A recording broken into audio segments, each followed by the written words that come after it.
He poured glue in her hair while everyone laughed. But what this 12-year-old girl did the next day in front of her entire school left the whole room frozen in silence. It started with a tug. Janiya Cole was sitting at her desk in the second row, back straight, eyes on the math worksheet in front of her. The room smelled faintly of pencil shavings and cafeteria nuggets from the hallway. Outside the classroom window, a row of sun-faded lockers reflected the Carolina sunlight, blinding even in November. Mrs. Langley, their teacher, had just turned to write a new equation on the board when Janiya felt it. A pull, slight, like a thread being caught. She shifted in her seat, unsure. Then came the sting, a tightness at the base of her neck, like her hair had fused to the collar of her shirt. She reached back slowly, her fingers brushing something, stiff, sticky. "Is something wrong?" Mrs. Langley asked without turning. Janiya didn't answer. Her fingertips were now tangled in what felt like glue, thick, dry in some spots, still warm in others. A murmur bubbled up from the table behind her. Someone was laughing. Low, mean. Then came the voice she already expected. "Dang, Janiya, what kind of conditioner you using?" It was Chase Welling. White, loud, always grinning at his own jokes, even when nobody else was. A few other students chuckled nervously, not really because it was funny, more because it was safer to laugh than to be next. Janiya's breathing quickened, her eyes darting around. She tried to pull her hair away from her hoodie, but it wouldn't move. It was stuck, hard. Panic rose in her chest like water in a clogged sink. Mrs. Langley finally turned, confused by the noise. "Quiet down, everyone. Janiya, are you okay?" Janiya shook her head slowly. "There's something in my hair." By now, several students had their phones out. She could see them pretending to type, but she knew they were recording. She couldn't see it, but she could feel it. Her pain was already somebody else's content. Mrs. Langley walked over and bent slightly to look. Her face changed when she saw the mess. "Oh, come with me. Let's get you to the nurse." As Janiya stood, her hair tore slightly at the roots. She winced. A few strands ripped free. There were audible gasps. Someone whispered, "She's gonna be bald." She didn't cry. Not yet. She just stared down at the glue-smeared desk, at the thick smear of clear goop that hadn't dried yet, and on the floor beneath Chase's chair, an empty travel-size bottle of Gorilla Glue. No one said anything about it, but Janiya noticed who looked away the fastest. The nurse, Ms. Bernard, was kind, but she kept biting her lip like she didn't know what to say. "I'm going to have to cut some of it out," she said gently. "There's just no other way." Janiya sat still, all of it. Ms. Bernard hesitated. "It's in deep. We can try to save some, but it's going to hurt." When the assistant principal, Mr. Holbrook, came in, he sighed like this was a scheduling inconvenience. "Well, it looks like someone made a poor decision," he muttered. "Probably didn't think it would cause this much trouble. Kids mess around sometimes." Janiya stared at him. It wasn't just messing around. He looked up. "We'll take it seriously, of course, but it's important not to escalate. We don't want this to divide the classroom." "Divide the classroom?" She nearly laughed. Her scalp was burning, her hair glued into a painful clump behind her neck, and he was worried about the classroom? "I didn't do anything," she whispered. Mr. Holbrook nodded quickly. "No one's blaming you," but she saw the way he avoided eye contact. Like this was just a wrinkle in his schedule. Like she should be grateful no one had accused her. They gave her a headscarf from the Lost and Found box. Pale green, with a tiny embroidered duck on the edge. It smelled like old gym clothes. She took it anyway, but Janiya wasn't done, not even close. Her scalp throbbed for hours. At home that afternoon, Janiya sat still on a low stool while her mother, Noelle, gently separated what she could from the dried mess. The silence between them was heavy, so heavy it felt like it pressed down on the walls. Noelle kept her voice low, steady. "Baby, I need to snip a little more, all right?" Janiya didn't answer. She just gave a single, tired blink. Every time the scissors clicked, another piece of her confidence fell to the floor. Thick coils of hair she'd spent years growing. Gone. Each strand cut felt like losing something she couldn't explain. Not just hair. Dignity. Peace. "Did the school call you?" she asked, voice barely above a whisper. Noelle paused. "Mr. Holbrook left a message." Janiya turned slightly. "What did he say?" Noelle sighed through her nose. "He said it was a prank that went too far. Said they'll talk to the student responsible. That they don't want it turning into a racial issue." Janiya blinked, confused. "A racial issue?" "That's what he said. But Chase said stuff before. About my hair. About how I should wash it more. About how it's fake. He said I looked like a mop." Noelle stopped cutting. Her hands rested on Janiya's shoulders. "I know, baby. Why didn't they do anything before?" "Because schools don't always protect who they should." She crouched down in front of her daughter. "But I do." Janiya looked away, her throat tight. "I don't want to go back." "You will." "But everyone saw it. They laughed. Some of them were recording. I don't want to be a meme." Noelle paused, then gently tilted her daughter's chin so their eyes met. "You won't be a meme. You're not a joke. You're a girl who got hurt and didn't deserve it. And you're going to show them exactly who you are. Not with your fists, with your presence." Janiya frowned. "How?" "We'll think of something. Together." But her mom didn't tell her to fight back. She told her to show them who she was. That night, they didn't turn on the TV. No music, no background noise. Just the two of them, sitting across the table. A spiral notebook between them. "What would make you feel strong again?" Noelle asked. Janiya chewed her bottom lip. "Not hiding. You don't have to. I don't want to cry in front of them." "You won't. I want to say something." Noelle leaned forward. "Then say something. But like, to everybody, not just Chase." "We'll make it happen." Noelle pulled out her phone and started typing. Emails, contacts. She had a friend who worked in the district. Another who knew a school board rep. She wasn't a rich woman. She worked the early shift at a downtown credit union. But she had resolve, and sometimes that was louder than money. While she worked the phone, Janiya wrote. First a sentence, then a few more. What she felt. What happened. What she wanted people to understand. She didn't write about the glue. Not really.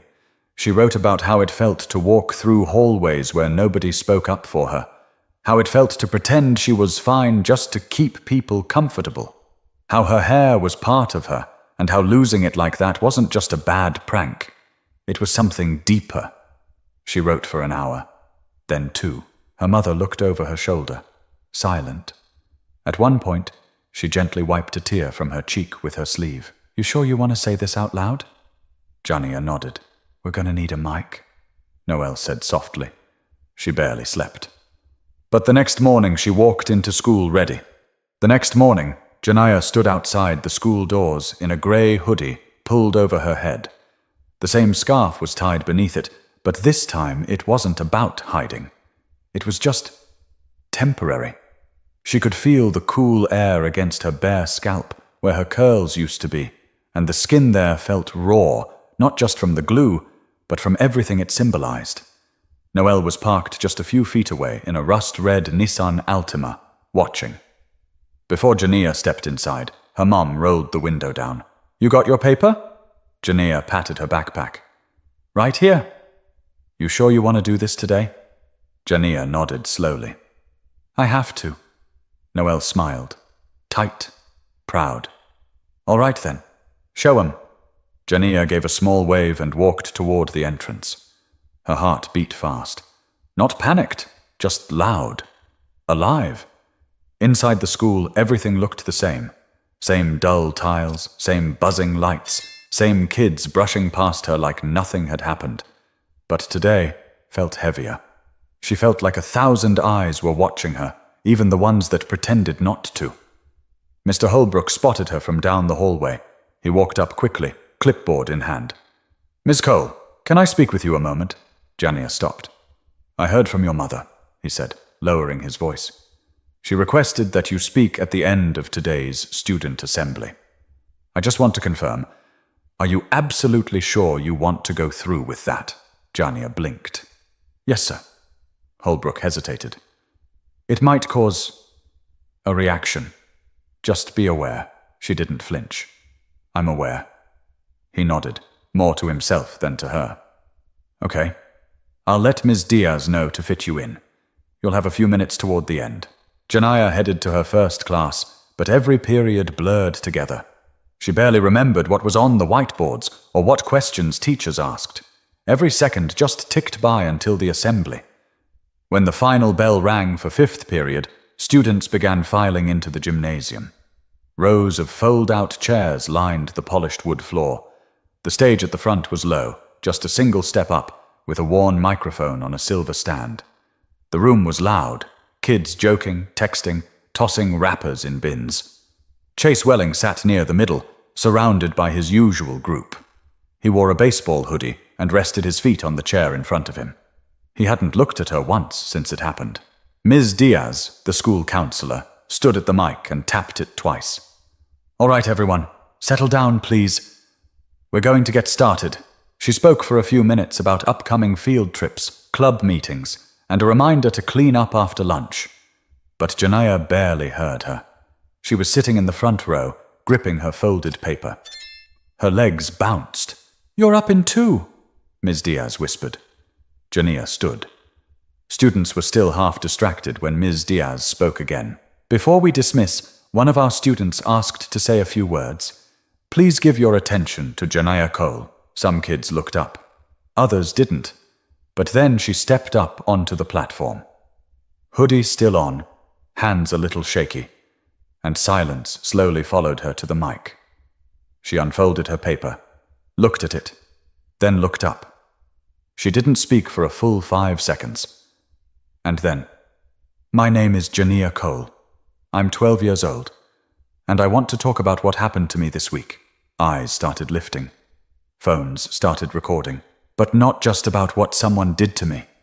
I want to talk about why it happened, and what it means when people laugh instead of help. And then she opened her mouth. The gym was dead quiet. You could hear the hum of a phone vibrating in someone's backpack, a shoe scuffing the floor, a cough from somewhere near the back. But no one was speaking. Even the ones who'd usually whisper during announcements were just watching. Janiya's voice didn't shake. Not once. I was sitting at my desk when a classmate poured glue into my hair, she said, looking straight ahead, not down at her paper. I didn't see it coming. I felt it when I tried to move and my hair was stuck to my shirt. A few heads turned toward Chase. He shifted in his seat, his face going pink, but he didn't say a word. I didn't scream. I didn't cry. I just sat there, trying to stay calm while it dried on my scalp. She let that sit in the air. I went to the nurse. I was told I'd need to cut my hair. Not trim it. Cut it off. They said it was just a prank. That no one meant for it to be this bad. She looked over the crowd. But what if it hadn't been glue? What if it was something worse?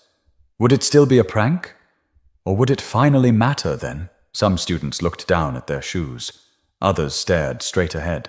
There were people in that room who laughed. People who said nothing. People who filmed me while I sat in pain. You didn't have to pour the glue to be part of it. Someone up front shifted awkwardly in their seat. Janiya kept going. You might think hair doesn't matter, that it's just hair, but it's not. Not to me. I didn't wear weaves. I didn't straighten it. This was mine. Natural, real. It took years to grow. Her fingers reached up to the edge of her hood. And now it's gone. She pulled it back slowly. No scarf, no more covering. Her head was mostly shaved, but not clean. Patches remained in uneven clumps, areas where the glue had left scars or had been impossible to clean completely. The room gasped, not loudly, but audibly. One girl in the third row wiped her face with her sleeve. Chase slouched lower in his chair. I didn't come up here to make anyone feel bad, Janiya said. I came up here to remind you that how you treat someone matters, that laughing when someone's hurt isn't harmless, that silence helps the people doing wrong. She paused. I'm not broken, and I'm not going to hide. Not from you, not from anyone. A teacher off to the side clapped once, just once. But slowly, others joined in. A few students stood. One girl, Janiya thought her name was Tara, walked up and hugged her, without asking. Others followed.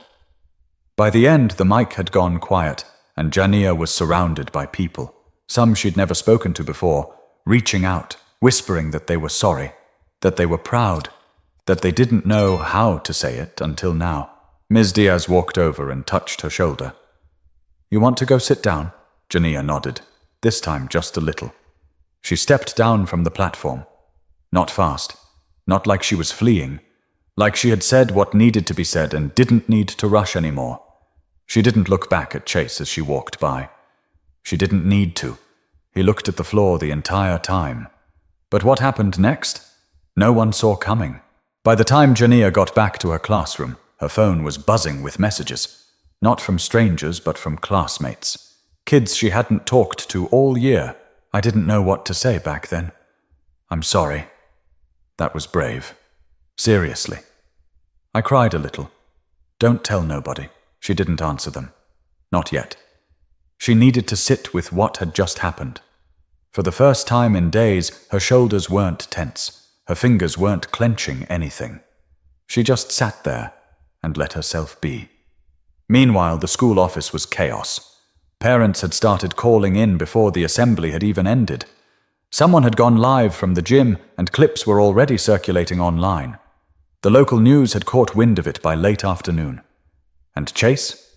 He got pulled from class. Not by security, not by the police. Just Mr. Holbrook, who asked him to come to the office. Quietly. Janiya didn't see him the rest of the day. She didn't care to. By the end of the final bell, Ms. Langley walked over to her and crouched down beside her desk. You okay? Janiya nodded. Yeah. The teacher looked like she was about to say something else, but stopped. I'm proud of you. Janiya gave a small, tired smile. Thanks. As she stepped outside, Noelle was waiting at the curb. Janiya got in, closed the door, and for a minute they didn't speak. No music, just the click of the seatbelt. You did it, Noelle finally said. I don't know what I did, but yeah, I did it. Her mom laughed. You changed something. The next day, things were different. Not perfect, but different. For starters, Chase Welling was suspended for 10 days. Not for the first time. He'd had behavioral incidents before, but this one couldn't be ignored. Especially not now, not after it had been seen by thousands of people on phones and tablets and Twitter feeds. The principal called an emergency staff meeting that afternoon. Teachers were asked to be more vigilant in the classroom.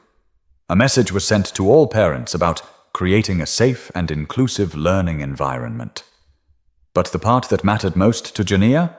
It wasn't the suspension. It wasn't the statement. It was the way people looked at her now, not with pity, with respect. In the hallway, a 7th grader she barely knew smiled at her and said, Hey, your hair looks strong. Not pretty, not nice. Strong. Janiya held on to that word for the rest of the day. In lunchline, a group of boys who had once joked behind her back stood quietly as she walked by. They didn't say much, but they didn't laugh. And sometimes silence is its own apology. During science class, Ms. Cardenas had the class discuss personal ethics and courage. Janiya noticed the lesson wasn't in the textbook. And later that week, she got pulled into the media center, where a woman in a black blazer introduced herself as a journalist from a local station. Janiya glanced at her mom, who had taken the day off to be there, and gave a small nod. The interview was quick. Soft lighting, one camera. The journalist asked questions about how she felt, what she wanted people to know, what she would say to someone else going through the same thing. Janiya answered calmly, without notes. I want people to stop waiting until someone's hurt to care, she said. I want schools to stop brushing things off until they go viral. I want girls like me to stop feeling like they have to be silent. When it aired, it was only a 2-minute segment. But it was enough. Enough to make a middle school girl in another state email her, Enough to get a school board member to request a meeting. Enough to matter, but Janiya didn't want the fame. She wanted the right thing to be done, and done for the right reasons. By the end of the week, people were paying attention, not just in the school, but across the district. A nearby high school invited Janiya to speak during their morning announcements. A community center in Asheville reached out to her mother asking if she'd come to a youth panel. Someone even mentioned a city councilwoman had shared the clip of her speech online, calling it a moment that reminds us of the power in our children's voices. But at home, Janiya was still just Janiya. She took the trash out, fed the cat, and helped her mom wash dishes.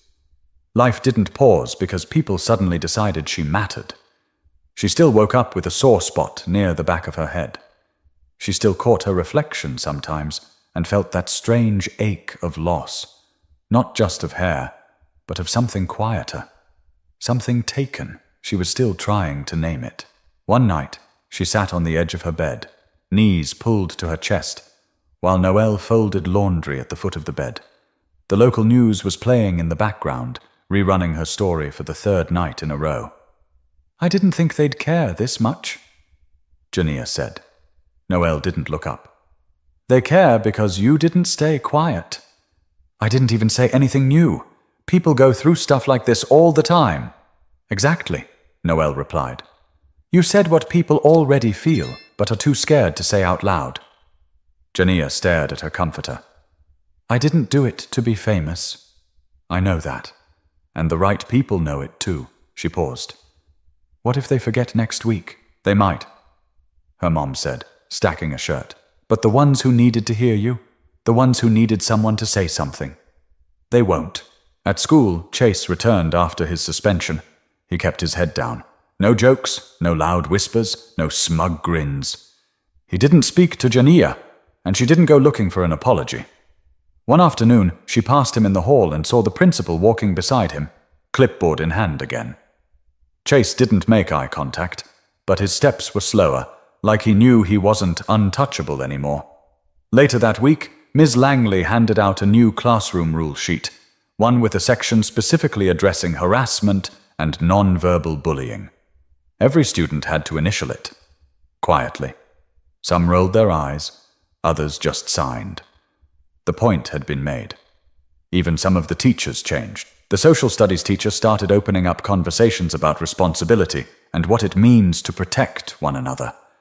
The librarian added new books to the display shelf, titles by authors Janiya had never seen in the school before. Something was shifting. It wasn't perfect, but it was starting. One afternoon, as Janiya packed up her things, Tara, the girl who hugged her during the assembly, walked over. "I liked what you said," she murmured. "I mean, I didn't like what happened, but I liked how you stood up there." Janiya smiled. "Thanks." Tara hesitated. "I'm trying to grow my hair natural again." Janiya tilted her head. "Yeah? Yeah, my mom keeps telling me to straighten it for picture day, but I don't want to anymore." Janiya nodded slowly. "You shouldn't have to change it." Tara smiled back. "I know. Now I kind of believe that." They didn't say anything else. They didn't need to. In the end, Janiya didn't need a stage to matter. She didn't need a camera or applause. What she needed, and what she got, was the chance to be seen clearly. To say what she felt and know that someone out there, even just one person, heard her. That was enough for now. But there was still one thing left to say. A few weeks passed. The hallway whispers faded.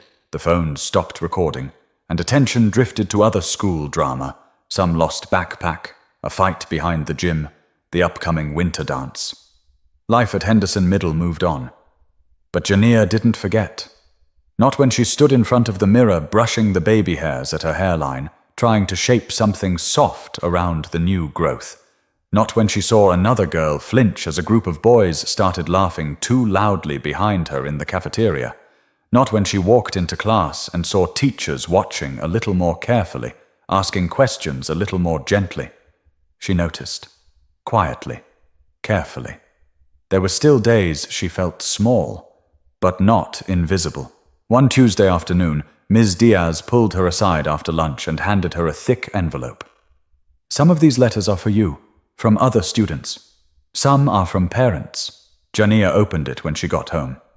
There were over 30 letters inside. One from a 6th grade girl named Ruby, who said she wore a wig because of a skin condition, and that watching Janiya speak gave her the courage to finally stop hiding behind her hoodie. One from a boy who said he'd laughed the day of the glue incident, but it had bothered him all week. He didn't know how to apologize, so he wrote.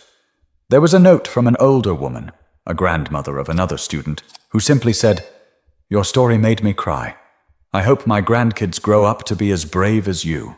Janiya sat on her bed and read every single one. Then she folded them neatly, tucked them into a shoebox, and slid it under her bed. Not to forget, but to remember that even when people act like they're not paying attention, they are. At school, she never got an apology from Chase, but she no longer needed one. What he had taken wasn't hers anymore. It had already grown into something stronger. Her hair was slowly coming back, uneven still, but steady. And for the first time, she didn't dream of it being long again. She just wanted it to feel like hers. No expectations, no shame. During the last week before winter break, her principal asked if she'd be willing to record a message for a school-wide anti-bullying campaign. She agreed, but only if she could write it herself. She stood in front of a small video crew, with Ms. Diaz watching from behind the camera. She wore no scarf, no hoodie, just a simple black t-shirt and a little gold necklace her grandmother had given her for her 12th birthday. She looked into the camera and said, "My name is Janiya Cole. I used to think that being quiet kept me safe, that staying invisible meant no one could hurt me. But the truth is, silence doesn't protect you.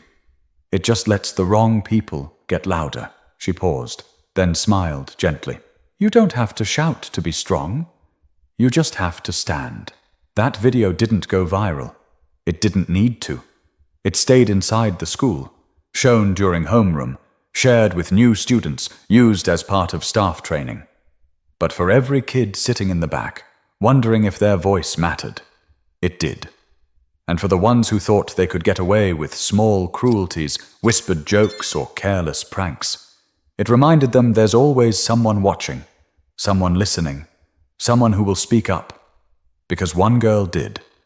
Not to be a hero, not for applause, but because sometimes when the world shrinks you, the only thing left to do is grow anyway. So she did.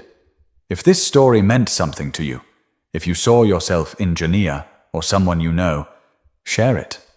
Let someone else know that being hurt doesn't make you weak, and standing up doesn't make you loud. It makes you heard.